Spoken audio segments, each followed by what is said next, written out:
Hello and welcome back to Heights Library's podcast, Unpacking 1619, where you can explore the interviews we've collected with scholars from around the country, in which we unpack topics relating to race in America. I'm your host, John Pichet, and I'm thrilled to share these interviews with you here. On today's episode, I'm joined by Luke Baumgartner, who is a research fellow at the Program on Extremism at George Washington University. We discuss his paper, Where Did the White People Go? A thematic analysis of terrorist manifestos inspired by replacement theory. By delving into the long history of immigration resentments and fears, Baumgartner defines two stages of the imagined Great Replacement grievance. Further, he examined 4 mass shooter manifestos to demonstrate how this toxic ideology leads to terrorist violence against racial and religious minorities. Here's our discussion from July 28, 2025.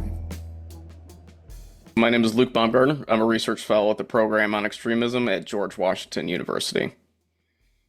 Okay, could you begin by telling us about the program that you work for and how it informed and helped you create the piece we're going to be talking about? Yeah, so the Program on Extremism was formed in 2015. And we are a nonpartisan research organization, independent research organization that is basically dedicated to studying, researching all forms of violent extremism across the political spectrum. And a lot of that research informs policymakers, law enforcement, and people on the front lines and on the ground. Yeah, we'll be talking about well, thank you for that. Your paper or piece you wrote recently, Where Did All the White People Go? Or Where Did the White People Go? A thematic analysis of terrorist manifestos inspired by replacement theory, which just came out. So congratulations on this. It's Thank you. Quite a nice piece of writing. So if you could tell us basically why you decided to focus on the Great Replacement and how you came to look at the manifestos, and then we'll get into kind of the history of all of it. Yeah. So I kind of first came across, the Great Replacement theory, a couple of years ago, while I was still in grad school. And the class was called Race, Religion, and Terrorism. So, of course, we looked at the intersection of all three of those phenomenon.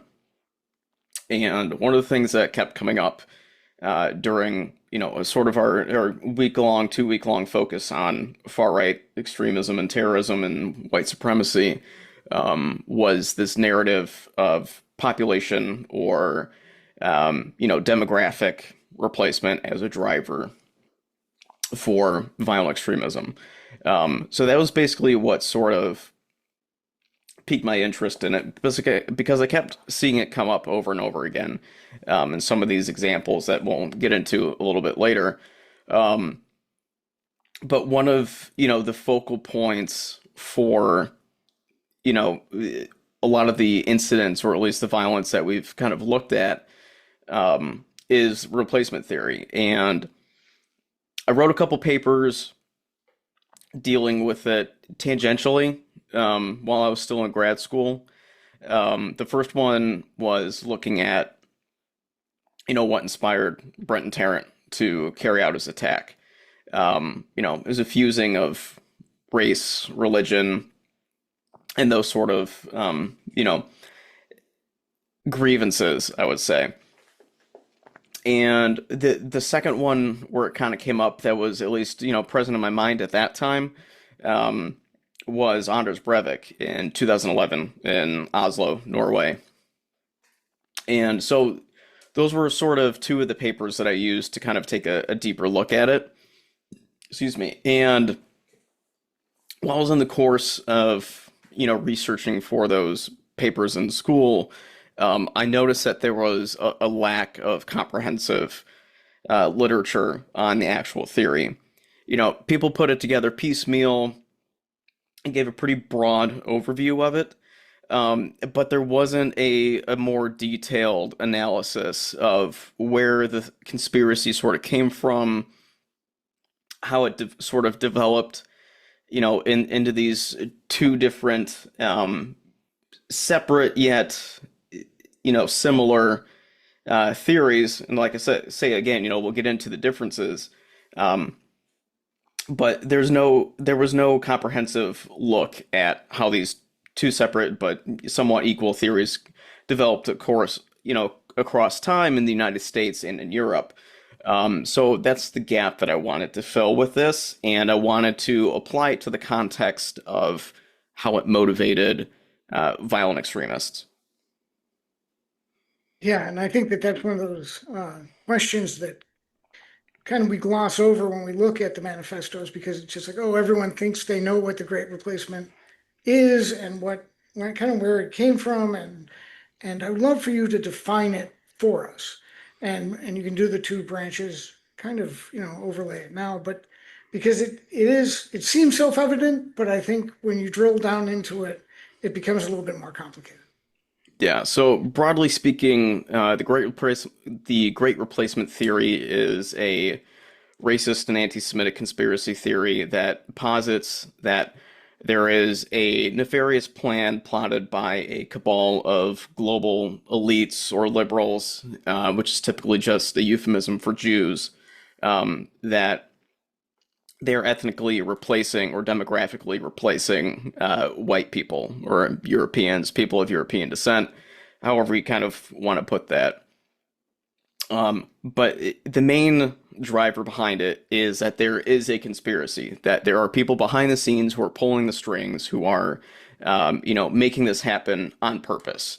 And the sole purpose is to completely eliminate any notion of being white or being European. So that's the broad overview of it. And of course, there's differences between the European and American context that we can get into. There's some subtle differences, but that's the main way to look at it. And when you started to look at it a little bit deeper, you define, well, I guess it's four common themes in the manifesto, but it does define kind of the contours of the Great Replacement as well, because it plays into these four themes. But I don't know if you want to talk about that now, or if you want to go through some of the history of where the idea came from first. Which way I'll Yeah, go back into the information. yeah. I think it would be helpful for anybody who's listening or watching to kind of go through the history first. Um, and I'll do it in the same way that I did in the paper. So I bifurcated between American and European context because I had this question of, which came first, chicken or the egg? Was it, you know, did this theory originate in the United States? Did it originate in Europe? The modern manifestation of replacement theory did manifest in Europe, but it's sort of rumblings and grumblings had been in the United States for, over a century. Um, so basically, the earliest example that I could find that was reliable, at least, was the Chinese Exclusion Act, which basically banned Chinese immigrants from coming to the United States out of fears over, scarce opportunities for labor, especially on the railroads, especially in the Western United States and in the, Western quote unquote frontier. Um, that was sort of the first example. There's others that you could look at and probably put into that. A lot of the sort of factors surrounding Bacon's rebellion back in the Revolutionary period was also another thing that kind of came up where white colonialists were concerned about the sort of up and coming African enslaved population in the United States getting more rights, being able to vote, so on and so forth. I'm not a historian, so if I'm doing that disservice, I apologize. But moving on throughout, the 1800s, and we get to 1901, where we have sociologist Edward Ross publish, this term, quote unquote, race suicide. and it was in his most well-known work, The Causes of Race Superiority. And he, sort of was lamenting at the fact that, there was, greatly increased levels of immigration from Southern and Eastern Europe. And he kind of had this warning to his readers saying that if we don't stop this, increased immigration, our race of, white Europeans coming from Northern and Western Europe will eventually, go extinct. Um, so that was kind of like the first mention of the term race suicide. And that was, Madison Grant sort of picked up the torch with that. And Grant was, this very staunch conservationist. He was a lawyer. He was also a hardcore racist and eugenicist, and basically helped fund and fuel the eugenics movement of, the early 1900s. And so he was very influential in passing legislation that severely restricted immigration. And eventually in 1924, the United States passed, the Johnson-Reed Immigration Act, which basically halted all immigration from Eastern and Southern Europe. And, throughout the time, they instituted quotas of how many people could come from which countries, not just in Europe, but outside of that in Asia and South America, and so on and so forth. But the big thing that Grant did, and I think his greatest sort of, achievement or contribution to the theory overall, was him publishing The Passing of the Great Race in 1916. And that became a favorite of Teddy Roosevelt, the former United States president. Um, and he had a very similar fear as Ross did just a few years earlier. So I'll read this quote from the book.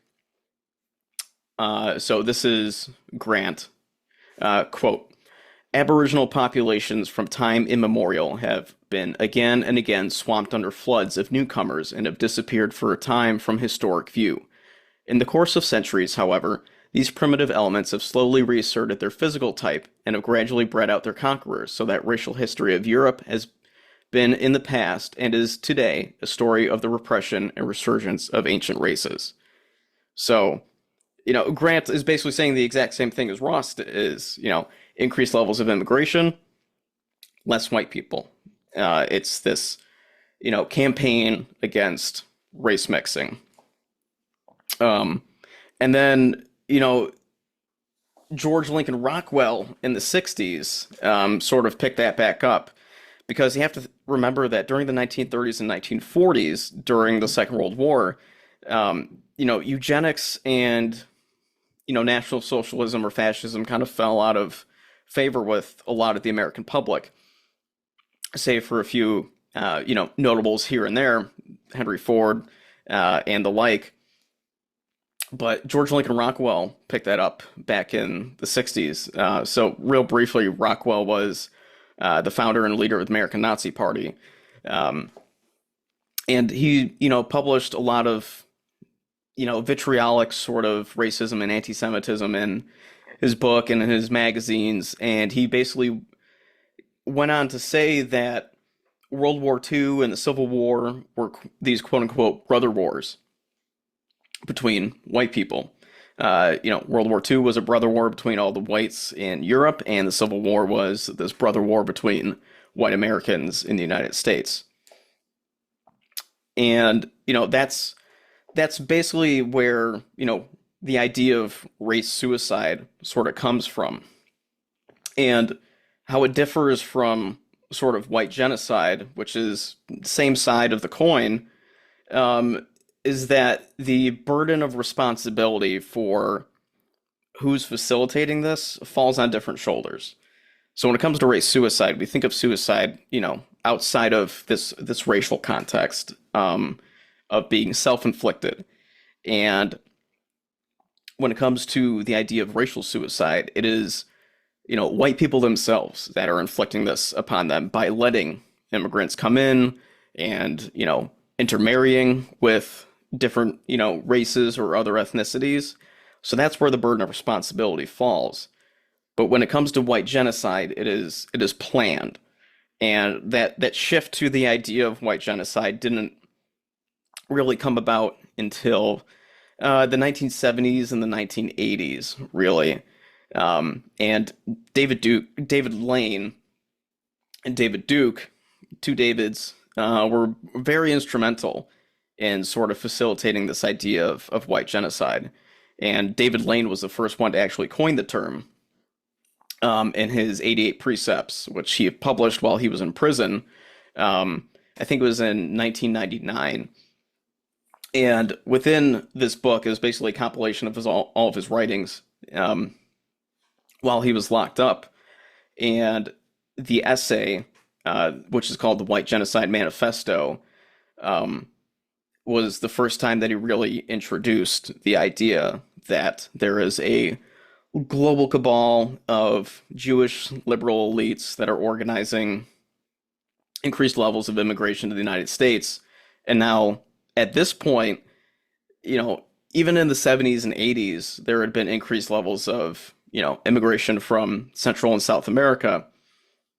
As I'm sure some of your listeners might be familiar with, there are a ton of, civil conflicts and foreign intervention in Central and South America at the time. So, of course, people are going to flee those conflict areas and look for safer refuge. And they found it in the United States. Pat Buchanan was a huge, sort of driver of anti-Latino immigration in the United States. And him and David Lane and David Duke were the ones who really sort of popularized and sort of fused the ideas of race suicide and white genocide in the United States. And that's a long way of kind of explaining how white genocide became the preeminent sort of sub-theory of Great Replacement in the United States, at least. Yeah, and I think I'd like to just not drill down, but maybe stress again the difference between the two, because in listening to you explain it, it sounds also that the immigrants that were coming over for race suicide were in and of themselves white, but they weren't seen as white, correct? No, correct. Yeah. I mean, Italians weren't considered white. Irish weren't considered white for for a very long time. Of course, you had large numbers of Jewish immigrants coming from Southern and Eastern Europe as well. They weren't considered white either, at least, by Nordic or Northern European standards. So, of course, there was this sort of debate over who exactly qualifies as white during that time, and that's still a debate that's prevalent among, far-right neo-Nazis today. Right. And then the second not race suicide, the genocide is when it's actually brown and people of color coming over, correct? So it's Correct, yeah. and that would be the difference. And the gentleman we talked about, I use that term loosely, the Duke and Lane and Pat Buchanan, who I try to forget about. They specifically turned it into like a clan-based hate of blacks, Jews, and other Hispanics and other people like that, correct? Yes, and they did that by basically insinuating that blacks, Jews, Hispanics, any other, racial ethnic minority, were the pawns of Jews. Specifically, blacks and Latinos were the pawns of Jews in this, global plot to eliminate white people. Yeah, that's I remember when that was on Geraldo or something when they were talking about that idiocy. So let's talk about Europe because, and I think we probably need to talk about Pierce's book as well when we start talking about the different books that have come out and how Europe contributes to, but also kind of twists this idea of great replacement. Yes. Um, so in Europe, the stage is basically set in the post-war, post-Second World War era, during the time of decolonization. So France, Britain, they were giving up their colonies. They were facing massive resistance from the native populations, France and Algeria, uh, Britain and India. And so, of course, with decolonization comes a lot of civil conflict, a lot of civil strife. And similar to what we saw in Central and South America, um, these populations, eventually ended up fleeing to their one-time colonizers. So a lot of Indians and Pakistanis went to, or what would become Pakistan, fled to the UK and Britain, and a lot of Algerians fled to France. Algeria was considered, part of France, at least during that time. So they retained some semblance of French citizenship. So as these, non-white, non-Christian populations started coming into, traditionally white and European countries, um, people took notice. And it really started to take off in France, really. So you had what was called the Nouvelle Droite, or the ND, or the New Right, in France. That basically emerged in the 1960s. And it was this sort of think tank that promoted this new form of conservatism, founded by Alain de Benoit.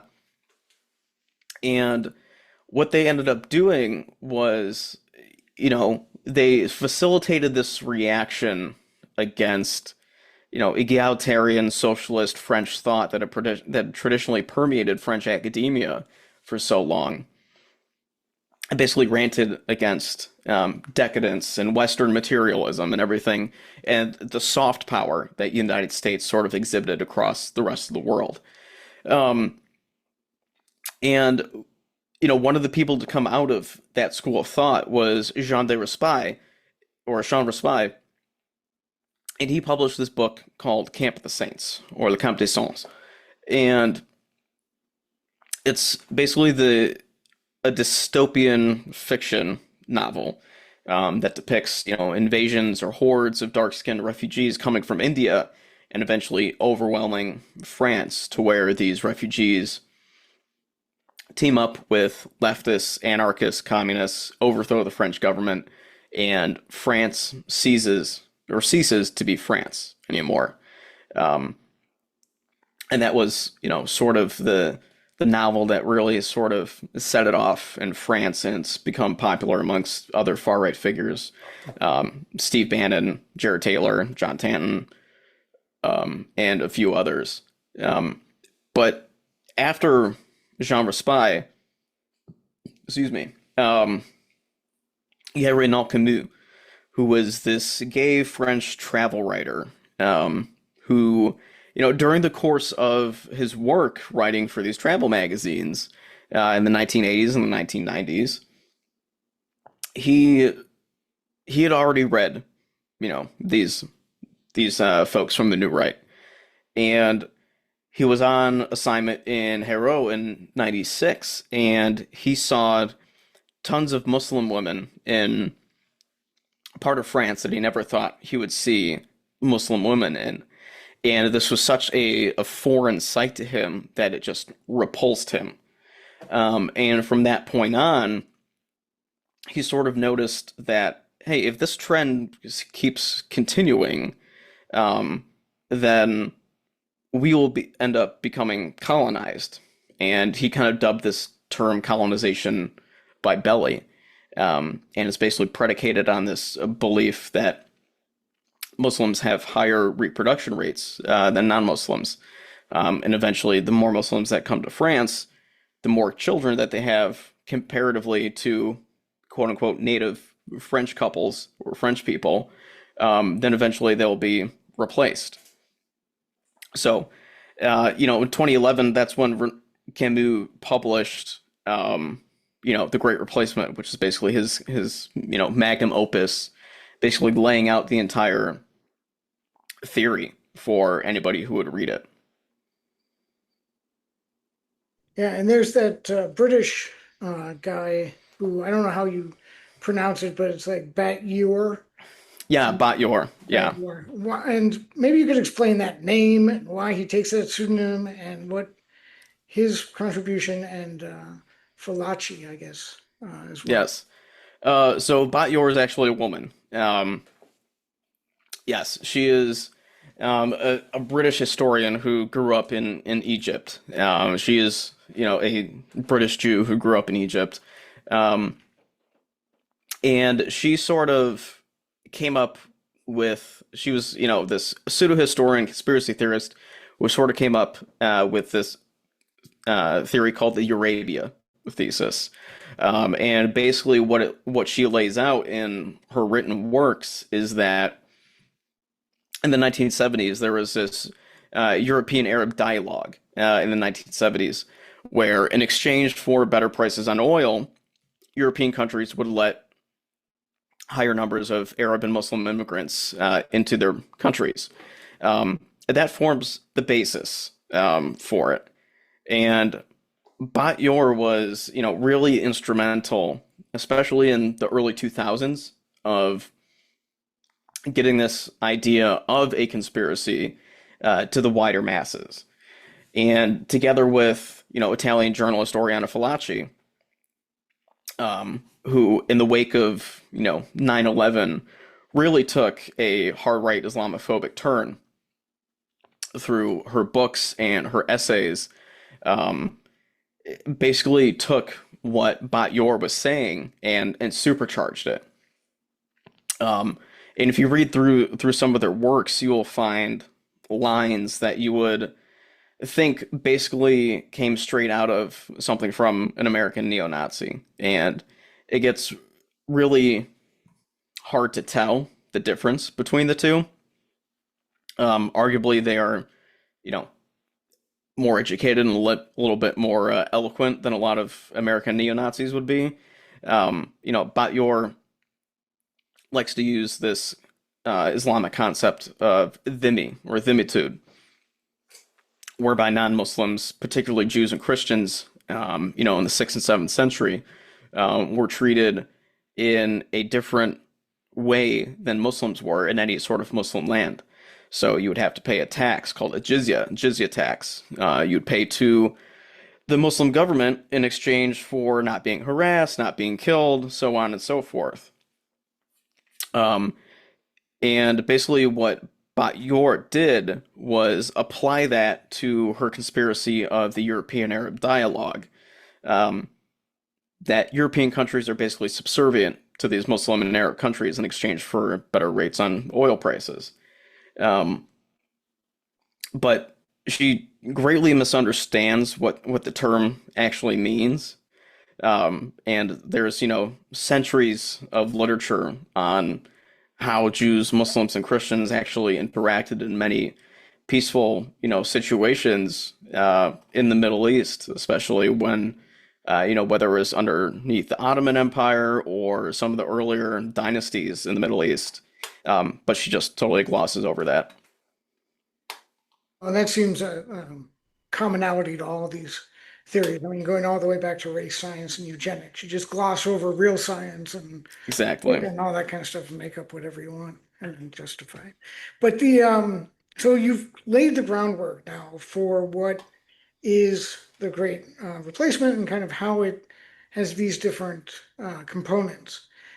And now you add in manifestos of violent terrorism.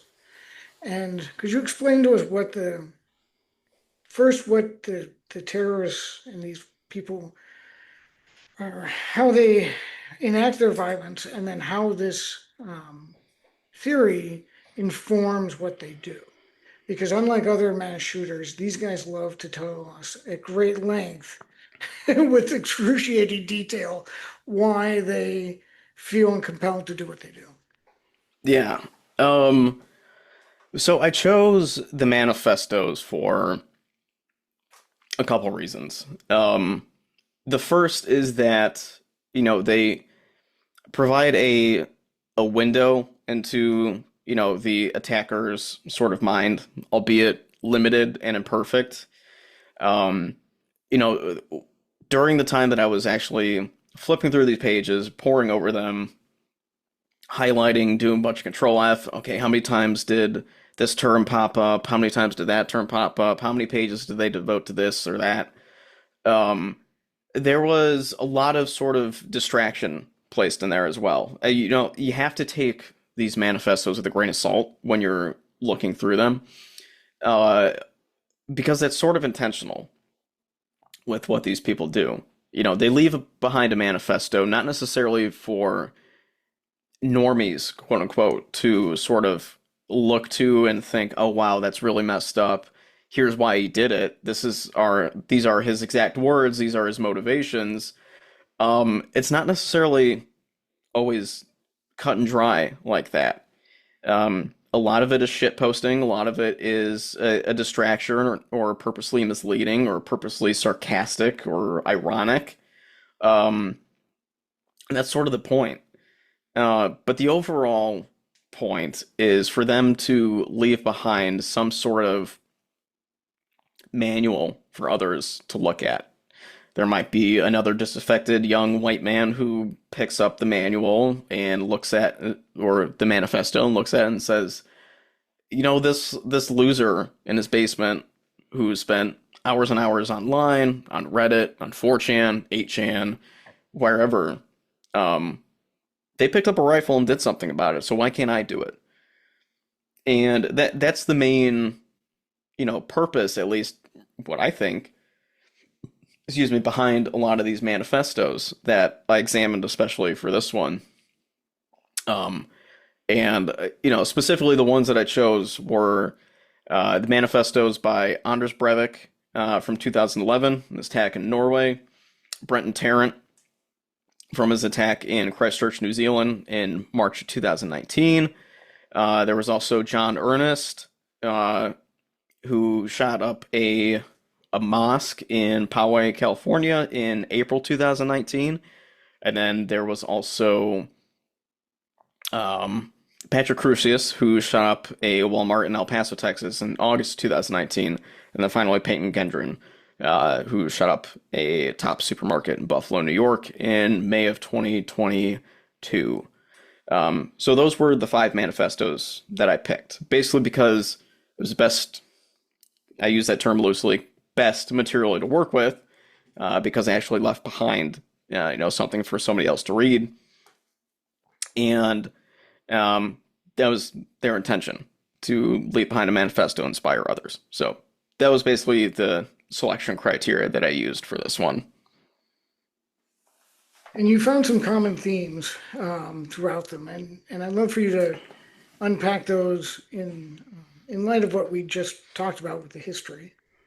Yeah. So I found 4 themes, and I'll go through them one by one. Uh, Excuse me. So the first theme that I found was that they believe wholeheartedly that non-white immigration poses some sort of existential threat to, American and European culture. Um, so basically, a lot of the theory that underlies this sort of racial anxiety is that transformations in any given country's demographic makeup due to immigration comes at the expense of, domination by another. So traditionally, when you have a country like the United States or a lot of the countries in Western, Central, and even Eastern Europe, um, which are traditionally what we think of as, white places where white people live and where white people are from. Um, so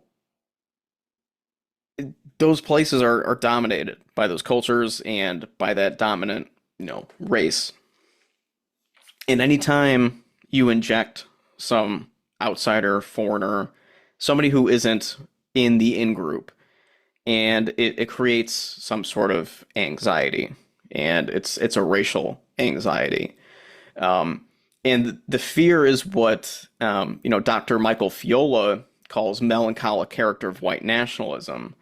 Um, it's that not just the nation of this white space is slipping away, but it belongs to them and it is rightfully theirs. And who are these outsiders to come and take it from us? This is our country. It's not for non-whites. It wasn't founded by non-whites. It's supposed to stay white. And that's a lot of the fear and anxiety that drives this mobilization to violence.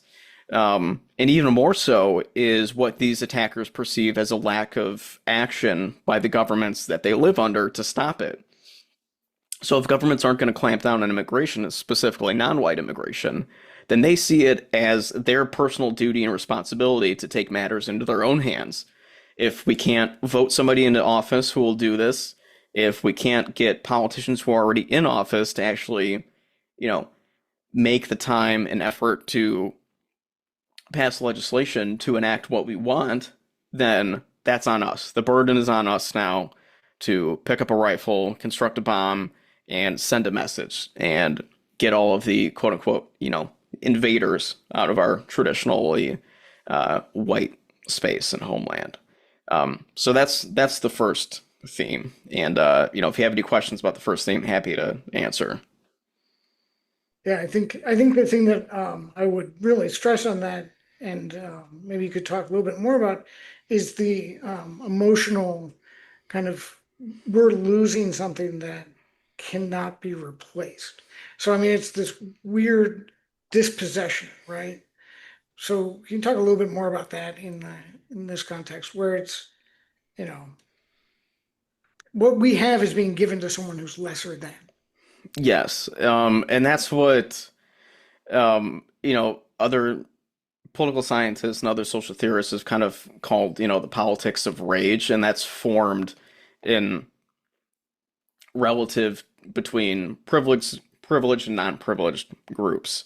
So there are, according to those who kind of adhere to this replacement theory, there are a finite number of resources to go around for everybody.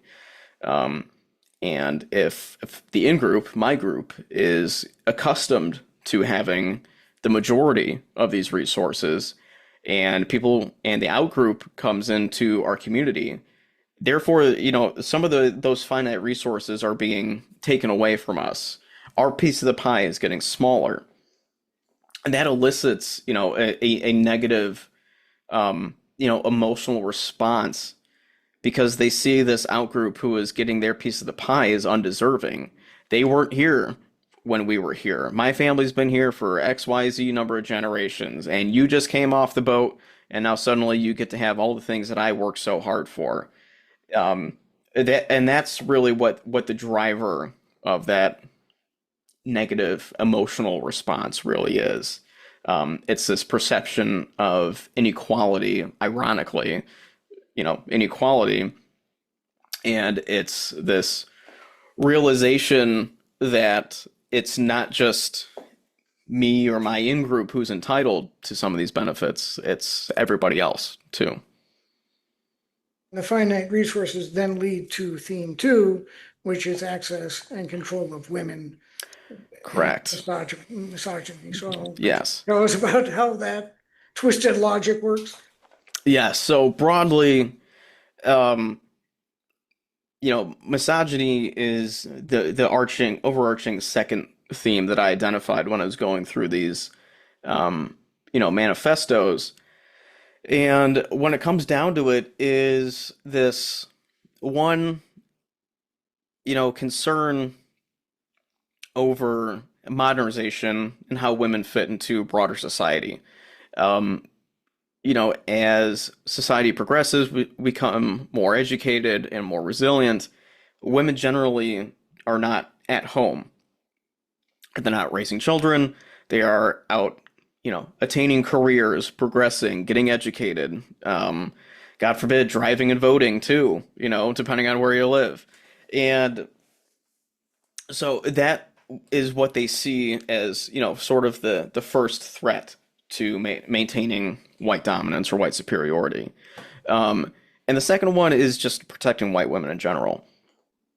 So the first prong of this is this overarching desire to return to some sort of bygone era. And typically, what we see with, a lot of the Telegram groups that I lurk in, and a lot of the propaganda that you see from some of these people is, man, they are just really longing to go back to the 1940s and 1950s, when women were at home, men were the primary breadwinners, women raised the children, and all these sorts of, socially constructed, gender roles that were traditionally adhered to. Um, and this is what they refer to as tradition. Everything else is modernity. So they want, the sort of saying within this milieu of far right extremists is embrace tradition, reject modernity. So they want people to embrace this traditional idea of gender roles and traditional lifestyle and reject the sort of, um, you know, broadly amorphous, sort of westernized, globalized culture that's come as a result of, capitalist globalization, intermingling cultures and economies and everything along those lines. Um, and everything is just becoming this gray mass of amorphous, acultural sort of goo, really, where you can't really tell people apart. You can't tell, oh, is he an American? Is he a Canadian? Well, because of America, American culture has been exported all over the world, and no culture is exactly distinct anymore.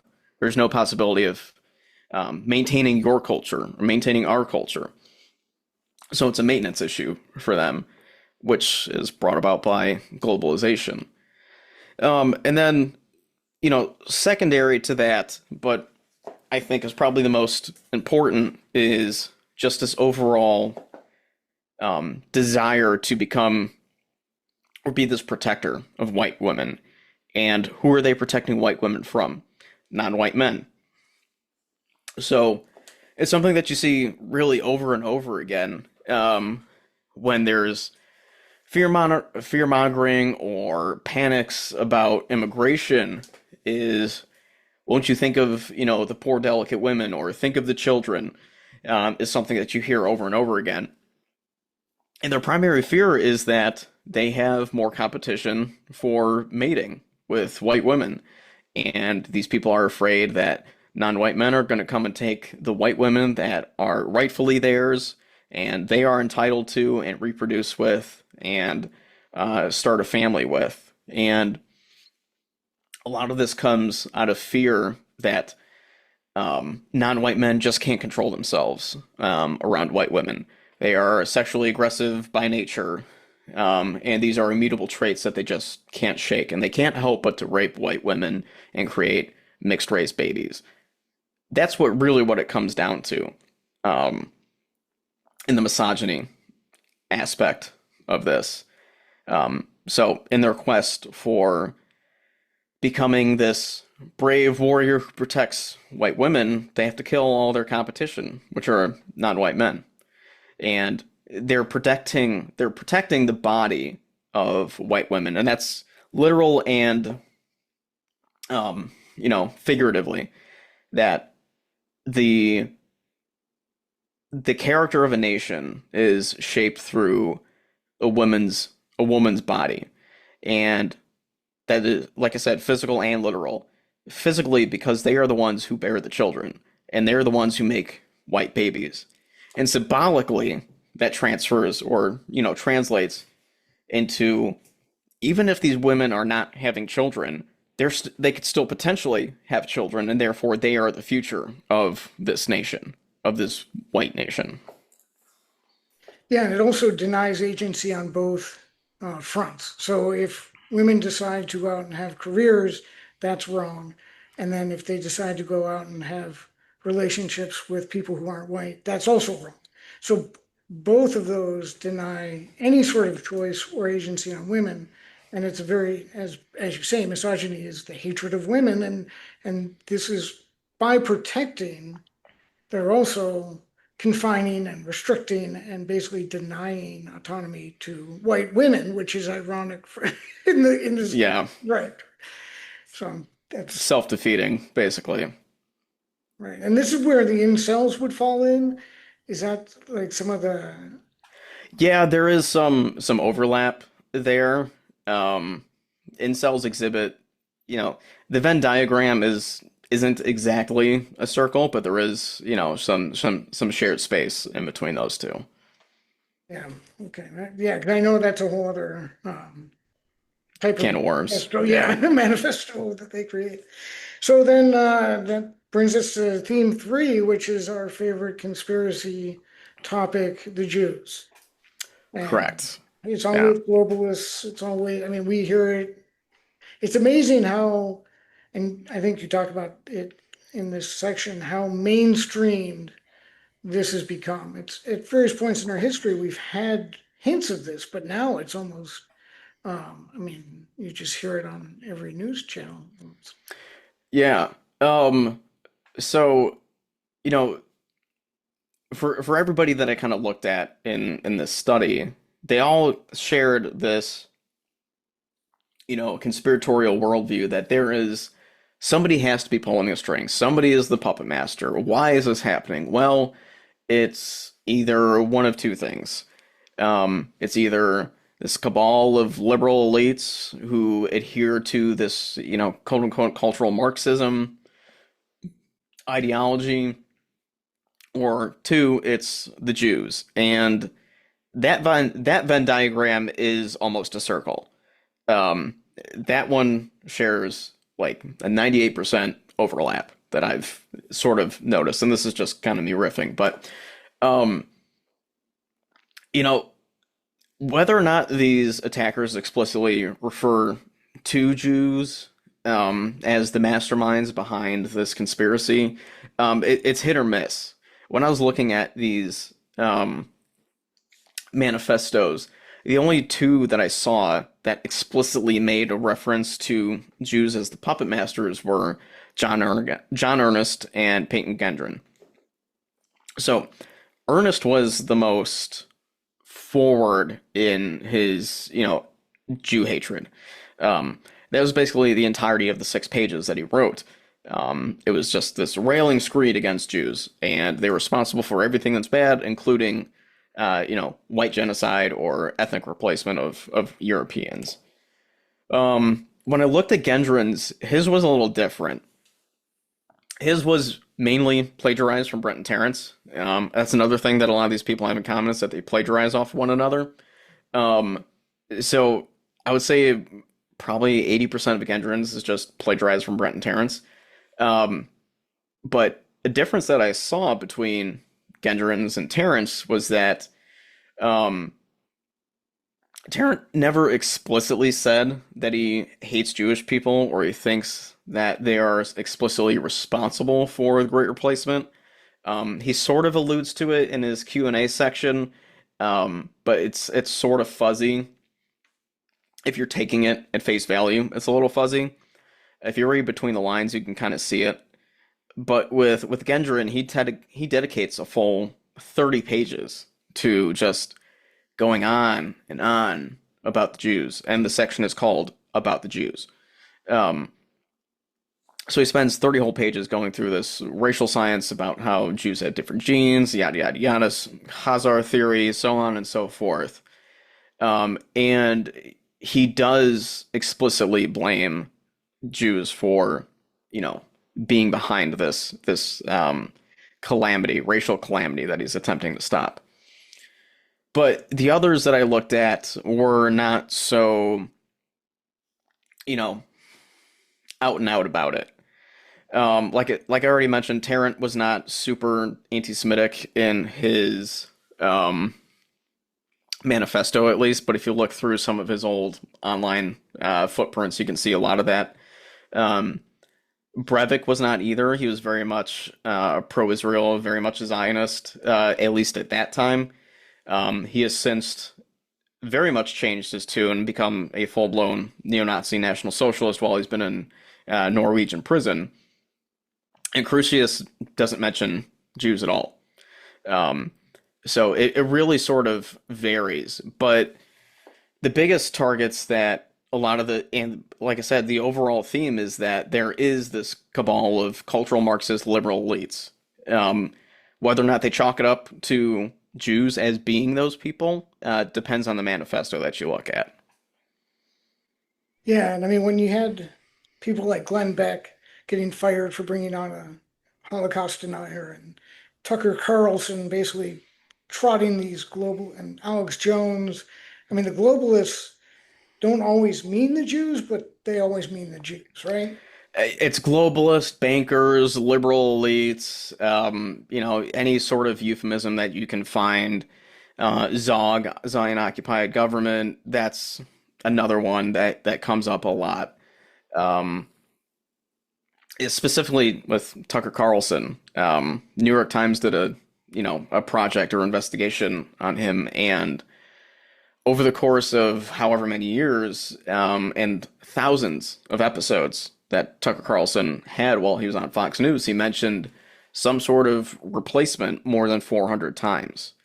Um, so it helps, an outsider looking in to think, if I'm exposed to that, if I tune into Tucker Carlson every night on Fox, or I used to tune into Tucker Carlson every night on Fox, same time slot, and I hear this 400 times, how likely would someone be to end up believing that? If you hear it from talking head on the news, hey, he got that job because he must be qualified to give the news, then, you kind of fall into this fallacy of, um, you know, just sort of submitting to authority. Well, and submitting to authority brings us to theme four, which is this weird confluence of religion, ethno-state, racial war, holy war against Islam, against Judaism, against. So this sounds like the catch-all. A little bit of the whatever is left kind of gets swept up in this slush Yeah. fund. Could you kind of walk us through what this means? Yeah, so this was sort of the theme that I was able to kind of pack a couple more things into. One, kind of for the sake of brevity, and two, um, just because I don't think it's explored enough, especially in the literature that's out there right now, um, is that the underlying motivation for these attacks is hoping to spark a broader racial war. Um, excuse me. So what the attackers want to inspire others to take up arms, and eventually it cascades, and you have all these white people taking up arms against non-whites, and you get to this quote unquote day of the rope that was in the Turner Diaries, which is William Luther Pierce's dystopian novel from 1978, that has inspired dozens of murders and killed hundreds of people. Basically, it's one of the most deadly sort of books out there, if you want to classify it as such. Um, but what we kind of see throughout the manifestos and throughout the pages is this desire for a racial holy war, or RAHOA. And that term, RAHOA, was popularized by Ben Klassen. Klassen founded, the Church of the Creator, which is now the World Church of the Creator. I don't know. It's gone through a couple different iterations. Anyway, so Ben Klassen basically came up with this idea of a non-theistic religion that eschewed all the Abrahamic faiths, Christianity, Judaism, and Islam, that put race above all. That race is my religion. It's not exactly like super mystical. It's semi-occulty. They use runes and all that sort of thing. Um, but Klassen's conception of RAHOA was, inherently violent and anti-democratic. And he thought it was the destiny of white people to inhabit all the places on Earth, and that white people should pursue this goal of settlement into every territory where non-whites are and put whites there instead. Um, and that's, sort of what inspired a lot of other white supremacists and white nationalists for generations. Um, and that I think that was most well embodied um, in David Lane. And David Lane was the man who coined the 14 words while he was in prison, the man we talked about earlier. Um, I won't repeat the 14 words, but, if you know him, then you know him. So embodied within those 14 words is that call to action for racial holy war, basically. If you look further enough in between the lines, you can find a justification for violence there.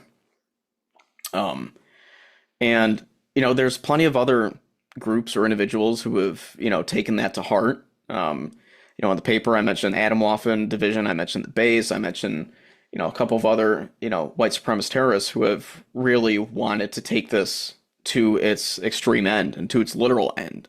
And that's what their overarching goal is. It's just all out destruction and, what Richard Spencer said back during the day of the alt-right heyday, a quote unquote peaceful ethnic cleansing. Tangentially, sort of Rahowa, but these guys kind of take that to the max.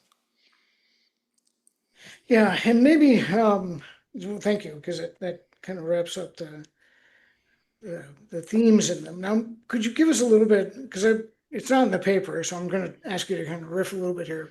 But based on Yeah.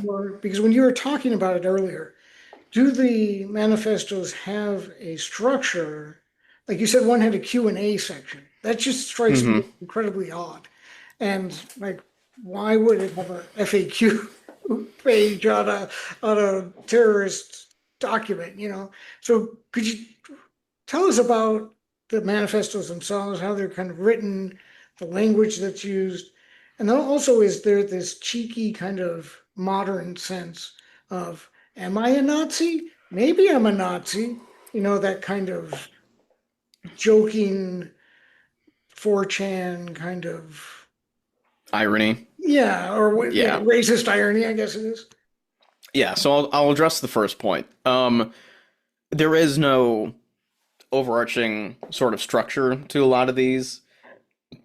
Um, so Brevik's is 1,500 pages, longer than 1,500 pages. He called it a compendium, which it basically is. Um, and there are people out there who have done far more research into just Breivik's manifesto than I have. Um, but if you look at the bulk of Breivik's manifesto, a lot of it is just straight lifted from other racist far right bloggers that he really liked. One in particular, and he basically just copied entire sections of books, entire sections of blog posts that he liked. Um, and when you eventually do get to the parts that he actually wrote, it's just like incomprehensible. It's you can't really wrap your head around it because it is just so pie in the sky that you think a crazy man wrote this. He's hallucinating. Um, that's to say nothing of his, mental health situation. I don't know. I'm not the shrink who interviewed Anders Breivik. But if you're an outsider and you were to read this, if you're not me who spends most of their time reading terrorist manifestos for a living, then you would see this, you would read this and think, what the hell am I reading? Um, but it's one of those you kind of have to know sort of things. Um, but Breivik's was probably the most detailed and meticulously written and compiled. And if you take what he says at face value, so take what I'm saying with a grain of salt, if you take what he says at face value in the manifesto, he spent, years, multiple years writing that compendium. He spent hundreds of thousands of dollars to write this. And I think he gets that figure from, he does explicitly say that He basically, quit his job. He had lost wages as a result of that to write this manifesto, and of course all the materials that he had to procure, um, and to get the farm to build his bomb and the van to put the bomb in.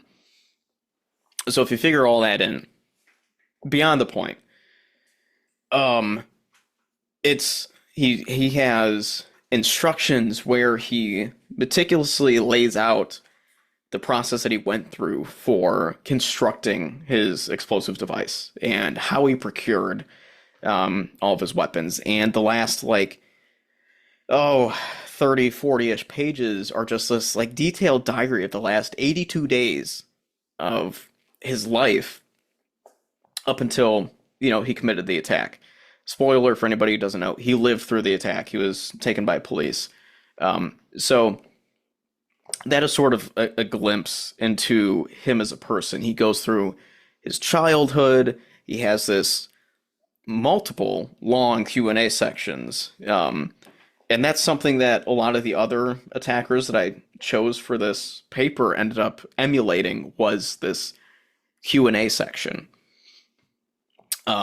Save for, well, no, actually all of them had some form of that.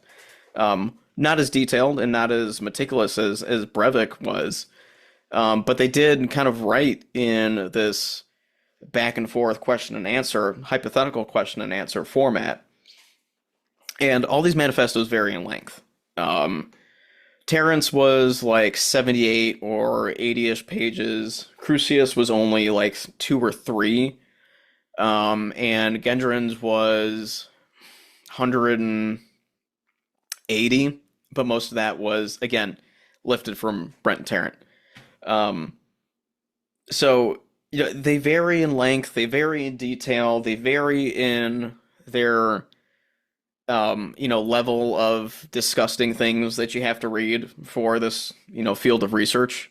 So there is no cookie cutter sort of template for these manifestos, but they do all exhibit some similar symptoms. I mean, it's just an interesting aside, I suppose, to try to figure out how these things are constructed over time. So in the end, what are we up against? What can we do? What is the conclusion that we can draw from this? And where are we now? Um, so manifestos aren't going anywhere, as a tool of propaganda and recruitment, basically. Um, if you look at the recent arrests of people who were involved with the Telegram Collective, they basically trade manifestos back and forth as currency, like trading cards for Pokemon, sports, what have you. Um, and that's sort of, an implicit requirement for becoming a saint of the Telegram Collective and becoming, martyrized by these folks. Is that there is some sort of artifact that's left behind. And even if they don't write a manifesto, it's the potential, or at least the actual act of live streaming your attack, which gains you a lot of, brownie points with these people. Tarrant was the guy who revolutionized that.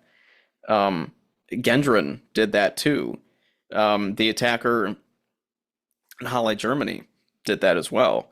And there's been other people who have at least tried to do it, but have failed. So even if they don't have a written product to leave behind, they could have, a piece of multimedia that could get passed around forever. And if you, a couple clicks of your mouse and a couple Google searches, you can find all these manifestos, pretty much anywhere. And I think that's one of the biggest challenges that you face, at least in the United States. It's not illegal to possess these, manifestos. If it was, then I'd probably be in jail because I have so many of them. But right after the Christchurch shooting in March 2019, the New Zealand government made it illegal to possess Brent Tarrant's manifesto, and they've prosecuted quite a few people for that crime. Some people have faced jail and gone to jail for it. Um, I'm not a lawmaker. I'm not a lawyer by training, so I can't say whether or not that is effective. Um, but it's mostly incumbent on the media companies and the social media platforms and the tech companies to do their part in moderation when it comes to content like this. And short of any legislative prerogative to actually get their ass in gear and take it seriously, there won't be much progress made on that front. I'm sorry to be the bearer of bad news, but I try to be, pragmatic with this at least. They will place maximizing shareholder value over public safety, 99 times out of 100, unless you get that one really, genuinely good-hearted mid-level manager who ends up testifying before Congress and becoming a whistleblower every once in a while, like you see with the Facebook every couple of years. Then that's really your only recourse at this point. I know that's probably not the answer that a lot of your listeners or viewers wanted to hear, but that's the way that I see it. They might be a little more optimistic than I am, but having interacted with this, for years now, you become a little jaded with it. Yeah, and it just seems to be the rhetoric and the ideas and all that stuff is out there. And I guess if you want to use AI as a test case, the Gronk becoming a Nazi within a week or something, or a couple of days after it being launched, and it's pulling from the web. So all this stuff that garbage is just out there for it to absorb, and there's not much we can do about it, unfortunately, right? Yeah. Yeah, that's, one of the emerging trends that'll be increasingly more difficult to get in front of.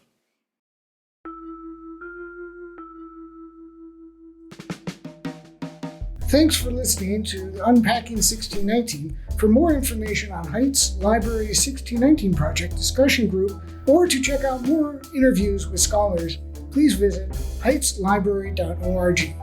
See you next episode, wherever you listen to podcasts.